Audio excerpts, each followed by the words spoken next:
अस्सलाम वालेकुम दोस्तों, पाकिस्तान को एक नया शाहिद अफरीदी मिल गया जिसने नेशनल T20 कप 2021 में बॉलर के पसीने छुड़वा दिए, जिसने छक्के और चौकों की बरसात कर दी। आखिरकार शाहिद अफरीदी भी उसके हक में बोल पड़े और T20 वर्ल्ड कप के लिए पाकिस्तानी स्क्वाड में शामिल करने का मशवरा दे दिया। आपको बताते हैं उस खिलाड़ी का नाम और स्टेटस, लेकिन उससे पहले चैनल को सब्सक्राइब करें और साथ ही बेल आइकन बजाना बिल्कुल भी मत भूलें। तो दोस्तों, आपको अहम तरीन खबर देते चलें कि पाकिस्तान को एक नया टैलेंटेड बैट्समैन मिल गया।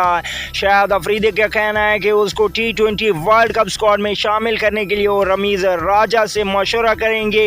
शाहिद अफरीदी का कहना है कि नए टैलेंट पाकिस्तान के लिए T20 वर्ल्ड कप में एक अच्छी कारकर्दगी साबित कर सकते हैं। उनका कहना है कि आसिफ अली और आजम खान की जगह पे बिस्मिल्लाह खान को मिडल ऑर्डर बैटिंग में शामिल किया जाए। जी हां, बिस्मिल्लाह खान पाकिस्तान के न्यू टैलेंटेड बैट्समैन हैं, मिडल ऑर्डर में बैटिंग करते हैं और ओपनिंग भी कर सकते हैं। शाहिद अफरीदी का कहना है कि उसको आजम खान या आसिफ अली की जगह पे पाकिस्तान के T20 वर्ल्ड कप स्क्वाड में शामिल किया जाए।